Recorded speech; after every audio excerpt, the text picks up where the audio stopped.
Αόρατοι άνθρωποι σε μάτια των ανθρώπων να αναζητούν την καλή τύχη. Εμείς είμαστε τελικά.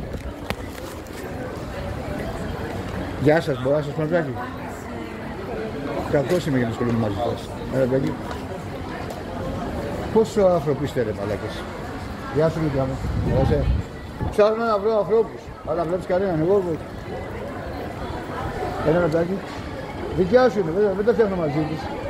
Τους δεν χωράει. Άντε, καλούς απογόνους. Καλά είμαι, όσο βενήμεις θα είναι εσάς. Θέλω και εγώ να επικοινωνώ με βούλες. Να σας πω ένα πλάκι. Wow.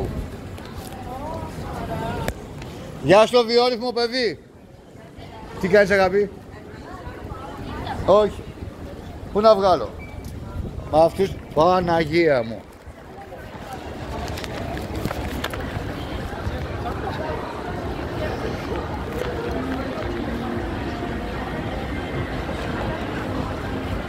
Τώρα ξέρεις που είναι το θέμα, Έχει κάτι δεν έχει.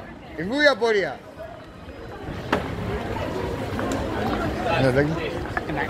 Να σας πω ένα νάκι. Μπορώ να σου πω νάκι. Γεια σου. Λίγο. Καλησπέρα ένα νάκι. Γεια σου ένα νάκι.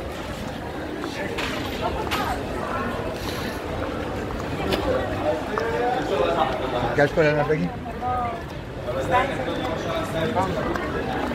Συγγνώμη. Να σε προσθέσω το νάκι. Πω έτσι να σε ακούει και κομμενός μου ρίξει νούμερα. Γεια σου Νεδάκη. Καλησπέρα. Να σε προσθέσω Νεδάκη.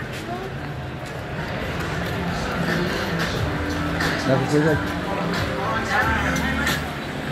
Μπορώ να σου πω Νεδάκη.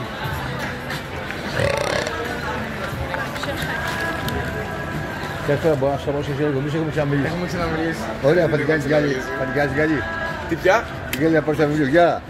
Εγώ έχω ψηλά, μπορώ να σου δώσω. Άμα είσαι υπέροχος. Εσύ έχεις κανένα ψηλό? Δεν τα φαγες μαζί μου. Με αυτόν τα φαγες. Καλό, αλλά κάνεις. Έχω μπει στο κανάλι του, στο... Γιουρίου. Ο Κωνσταντίνος Σάρος. Ναι. Το θυμάμαι. Τι κάνεις? Πολύ μιλάς, Ούτε το πρωί σου να μην σου παφείς τόσο πολύ, βαλάκα. Έχω... Ευχαριστώ. Καλή συνέχεια. Ευχαριστώ.